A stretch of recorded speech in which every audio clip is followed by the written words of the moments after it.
If you want proof why you belong in Gryffindor, then I suggest you look more closely at this. Welcome to Watch Mojo, and today we're looking at actors who were diagnosed with terminal illnesses but kept working anyway. They know that this day's work will be desperate and deadly. They know that for many of them, this will be their last charge. Richard Farnsworth, The Straight Story. I think I'll go and mow the lawn. Oh, I can cut it for you, Dad. I got it, sweetheart. Facing a terminal disease, Richard Farnsworth was initially hesitant to take on the role of Alvin Straight in David Lynch's family-friendly drama. However, his admiration for this man, who journeyed across Iowa and Wisconsin on a lawnmower to reconcile with his brother, convinced him to play the part. Why didn't you just take your car? I don't have a driver's license. If you've seen the film, you'll feel how deeply the actor and character stories are intertwined. Alvin is frail, but determined, facing his mortality with quiet dignity, just as Farnsworth was. Well, I'd say that's a little bit heavy for light work, don't you think? I've got an old man's eyes, but I'm noticing some new tire here. Though he had difficulty walking, he delivered an authentic performance. The result is a heartfelt story about aging and making peace before it's too late. Story as old as the Bible. Cain and Abel. Anger. Vanity. You mix that together with liquor, you've got two brothers that haven't spoken in 10 years. Farnsworth received an Academy Award nomination for the role, but passed away in 2000. Diana Rigg, Last Night in Soho. And it's not like you're going to tell anyone else. No, of course not. I would never. No. I mean, I know you're not going to tell anyone else. Long before Diana Rigg stole scenes as Olenna Tyrell in Game of Thrones, she was already a star.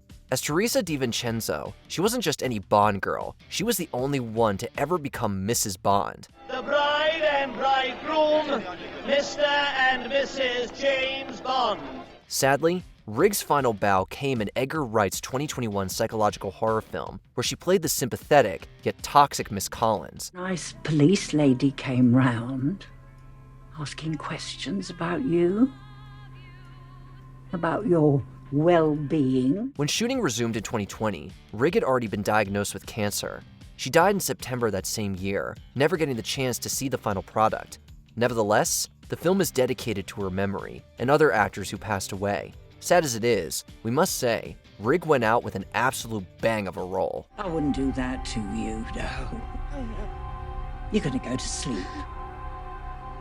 And everyone will think you just topped yourself because, you know, they all thought you were going to do that anyway. Jim Varney, Atlantis: The Lost Empire. Yeah, we lost her when a flaming Zeppelin come down on it. Missing. Best known for his Ernest P. Worrell character, Jim Varney was diagnosed with lung cancer in the late 90s. Despite his illness, he continued working and voiced Jebediah Allardyce, Cookie Farnsworth, in Atlantis. While Cookie isn't the film's central character, he's vital to its heart and tone. Look here what I got. All 38 in the United States. Watch me make Rhode Island dance. Go on, baby, dance. Dance. This gruff cowboy of the crew is always cracking jokes and serving comic relief when things get tense. Sadly, before Varney could finish all of Cookie's dialogue, he passed away in 2000. What? That's impossible. I seen this back in the Dakota. They can smell fear just by looking at you, so keep quiet. Voice actor Stephen Barr had to step in to complete the role. To honor Varney's contribution, the film was dedicated to him. For fans, though, Cookie remains a reminder of Varney's gift to make even the smallest role memorable with warmth and humor. I got you 4 basic food groups: beans, bacon, whiskey, and lard. Roy Scheider, Beautiful Blue Eyes. That son of a stairway! In his final role, Roy Scheider plays Joseph, a Holocaust survivor who travels to Germany seeking justice against a former Nazi officer. By the time of filming, Scheider had multiple myeloma, a type of blood cancer he'd been diagnosed with in 2004.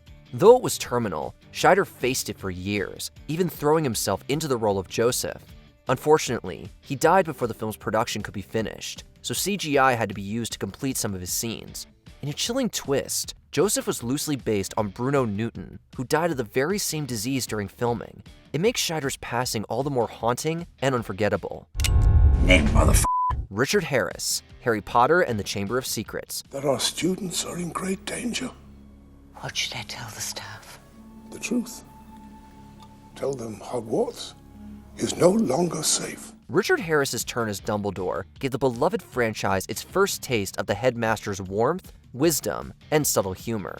What many fans didn't know was that when Harris accepted the role, his health was already beginning to decline. Everyone will proceed to their dormitories immediately.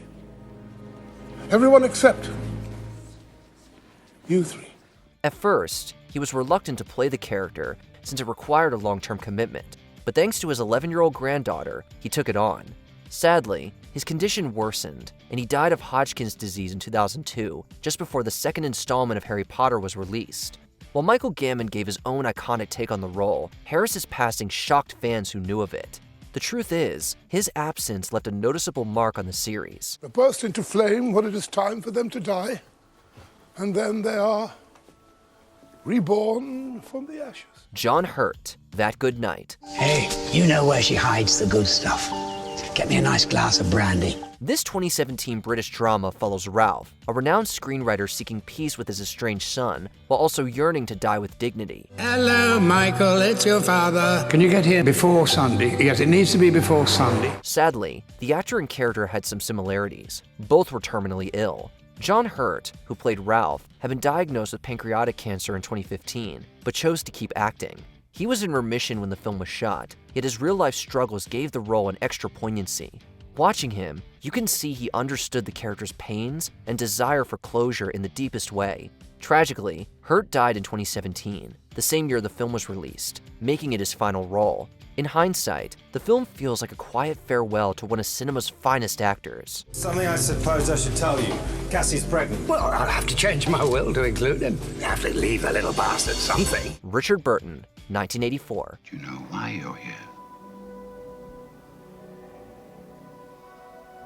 Shall I tell you why we brought you here? To cure you.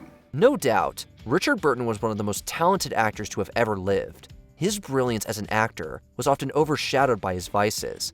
By the 70s and early 80s, his drinking had taken a heavy toll, leaving him with liver cirrhosis and other health complications. There are thought criminals who maintain that the resistance is not real.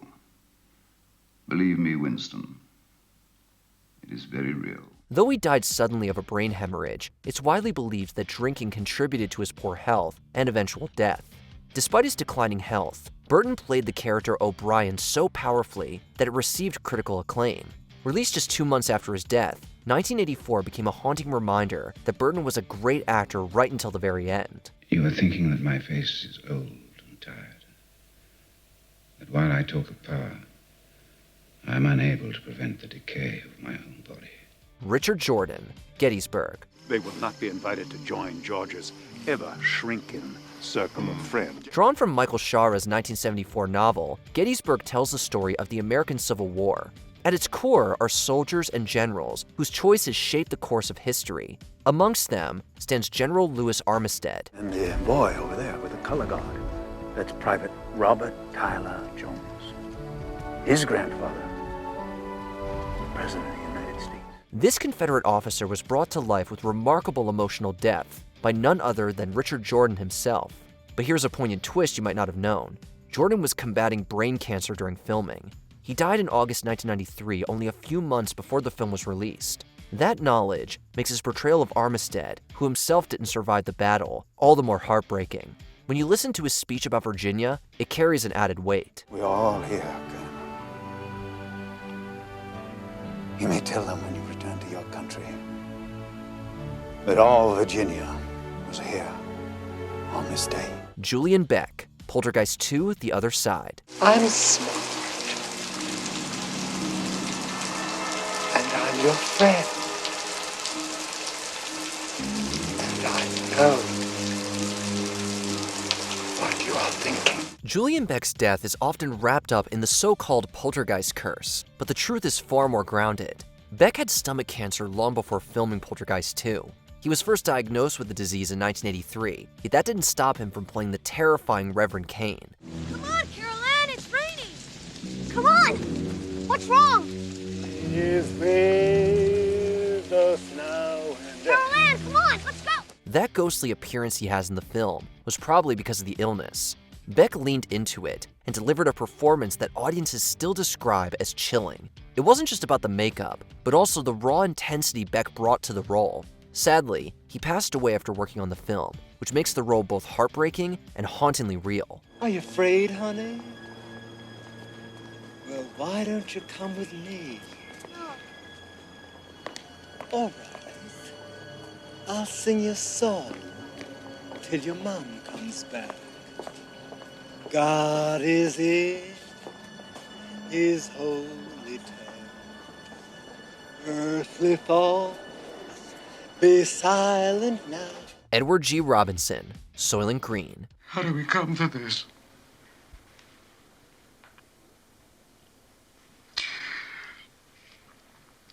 Why the hell don't you get out of here, will you? Go back to your foolish work. Though he knew he had terminal bladder cancer, Edward G. Robinson showed up every day for shooting, stayed professional, and gave everything he had to his role as Solomon Roth, according to Charlton Heston. In Soylent Green, Robinson plays the wise old man and father figure to Heston's character. Unfortunately, he never lived to see the film's premiere since he died 2 months after filming. With that in mind, Saul's death scene becomes more like a real goodbye.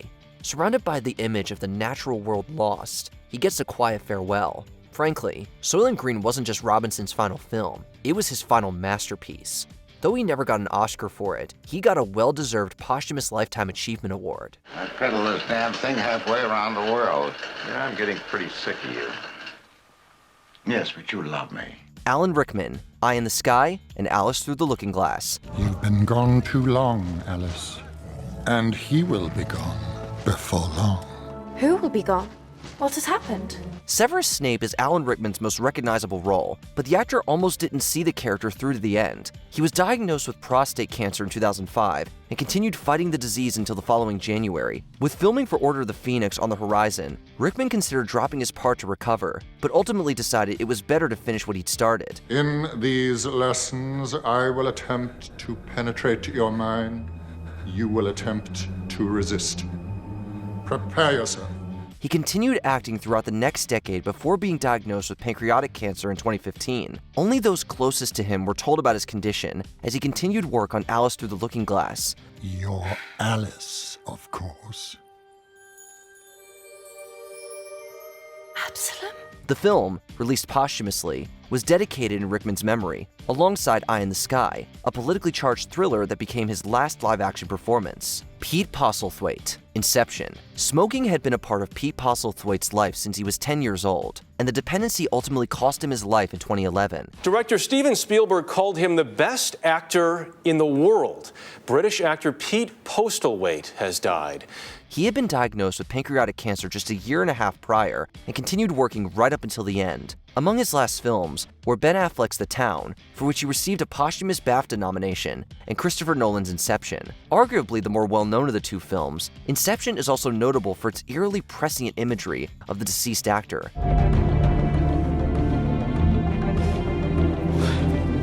Postlethwaite plays the sickly father of Cillian Murphy's character and ultimately dies over the course of the film. The toll the actor's real-life disease had taken on his body is especially apparent in this performance. How is he? I don't want to bother him unnecessarily, but there are some... Vincent Price, Edward Scissorhands. It is so easy to commit embarrassing blunders, but etiquette tells us just what is expected of us and guards us from all humiliation and discomfort. Some of the best scenes of Tim Burton's gothic fantasy Edward Scissorhands are of Edward learning from his inventor in their shared mansion. The inventor is, of course, played by horror legend Vincent Price. When asked, will they tear, he replied, here and there, but they keep such a beautiful shape. The distinctive actor was a lifelong favorite of Burton's, whom he befriended while working on his appropriately titled short film, Vincent. Unfortunately, Price was suffering from a combination of a progressive lung disease and Parkinson's at the time of filming Scissorhands, making the shoot particularly difficult. I know it's a little early for Christmas, Edward, but I have a present for you. His schedule was shortened, and the film would be the last he worked on before succumbing to lung cancer in 1993. Yusaka Matsudu, Black Rain. Here I am, Nick! Here! Almost 1,000 years when you let Charlie die! While many actors have chosen to work through their illnesses throughout the years, Yusaka Matsudu is one of the few to decline treatment in the pursuit of a perfect performance. The Japanese actor was diagnosed with bladder cancer in 1988, but refused chemotherapy under the belief that it would negatively impact his work in the then upcoming film, Black Rain. His condition, unsurprisingly, worsened throughout the shoot, and by the time filming had wrapped, the cancer had spread to his spine and lungs. Matsuda's performance in the film as the villainous Koji Sato is spine-chillingly electric, but it's hard not to wonder how many more years we may have had with him had he gotten the help he needed. Pedro Armendáriz, from Russia with Love. Quite a place you've got here. The Emperor Constantine built it as a reservoir 1,600 years ago. Before taking on a role in From Russia with Love, Pedro Armendáriz played Jamuga in the historical drama The Conqueror. The film is believed to have played a significant role in his death. Having been filmed less than 200 miles from Nevada's nuclear testing site, Armendáriz had terminal neck cancer, which resulted in a great deal of pain during filming. Oh, why I stay in this mad business? Although it could be that you find selling rugs a bore. My friend, you should be a mind reader. In spite of the excruciating symptoms, he continued to work, with the cast and crew going to great lengths to ensure that his scenes were shot first. Sadly, things eventually became too much, leading the actor to take his own life. I no longer please you. Be still. Jason Robards, Magnolia. I don't want to do this. Sit here. I can see the things, you know. When discussing Magnolia, writer-director Paul Thomas Anderson has cited his father's fight against cancer as the inspiration for the character of Earl Partridge. He wrote the part with Jason Robards in mind, who would later refer to the role as prophetic, saying it was just so right for him to bring what he knew to it.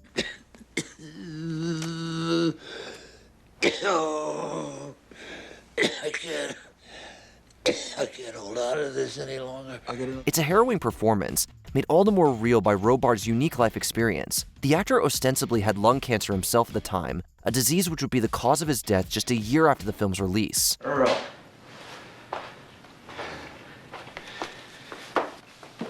You don't look that bad. Spencer Tracy, Guess Who's Coming to Dinner. This has been a very strange day. I don't think that's putting it too strongly. I might even say it's been an extraordinary day. At the 1967 Academy Awards, Katharine Hepburn was awarded Best Actress for her role in the landmark interracial rom-com, Guess Who's Coming to Dinner. In spite of the accolades, Hepburn never saw her famous film in full. This is because it was a notoriously taxing endeavor for her partner and co-star Spencer Tracy, who was suffering from a number of ailments including pulmonary edema and type 2 diabetes. How are you? What's the matter? You having a chill? No, darling, I'm fine. The pair powered through his worst days, motivated by the importance of the subject matter at the film's heart. It's even rumored that Hepburn's tears during Tracy's speech at the end of the film are her own, moved by the doubly relevant sentiment that true love can endure all. And there is nothing, absolutely nothing, that your son feels for my daughter that I didn't feel for Christina. John Cazale, The Deer Hunter. This is not it! Definitely, this is not it! They changed No kidding. Somehow they changed it. Even if the name John Cazale doesn't ring a bell right away, you'll definitely recognize him from the Godfather movies, among some other big titles. The actor's short-lived career consisted of just 5 feature-length films, but every single one went on to be nominated for Best Picture. With such a great track record, it should come as no surprise that he was a beloved figure of the film industry. Robert De Niro and Meryl Streep, Cazale's partner, were 2 of his loyal supporters. You know, he wasn't like anybody I'd ever met. It was the specificity of him and his sort of humanity. De Niro even paid the insurance costs necessary for Cazale to be cast in The Deer Hunter, in spite of a terminal cancer diagnosis. The late actor gives an outstanding final performance in the film, although he sadly wouldn't live to see it himself. Hey, Stash. I said no.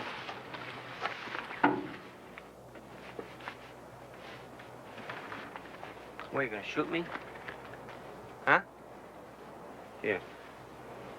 Raul Julia, Street Fighter. You'll have a perfect soldier. You mean a perfect killer? Let's not quibble over definition. An accomplished bilingual stage and film actor, it may come as a surprise that Raul Julia's final theatrical film was a critically panned action film based on the Street Fighter video games, but it all makes sense once you hear his reason for signing on. I was hoping to face Guile personally on the battlefield. One gentleman warrior to another. the Puerto Rican actor had secretly been living with stomach cancer and wanted to take on the role of General M. Bison as a tribute to his kids, who were big fans of the game series. In spite of his weakened state and a tight stunt schedule, Julia gave one of the film's best performances. Why settle for mere money? After I defeat the AN, what if I were to share the country with you? Before we continue, be sure to subscribe to our channel and ring the bell to get notified about our latest videos. You have the option to be notified for occasional videos or all of them. If you're on your phone, make sure you go into your settings and switch on notifications. Chadwick Boseman, Various. The world was shocked when Chadwick Boseman was pronounced dead in August of 2020. While working through his pain, he eased it for others, giving comfort at the bedside to children battling cancer. We all have a superhero in us. Unbeknownst to anyone but his family and closest confidants, the actor had been living with colon cancer throughout the majority of his career. He was diagnosed in 2016, the same year he made his debut in the Marvel Cinematic Universe in Captain America: Civil War. Task force will decide who brings in Barnes. Don't bother, Miss Romanoff. I'll kill him myself.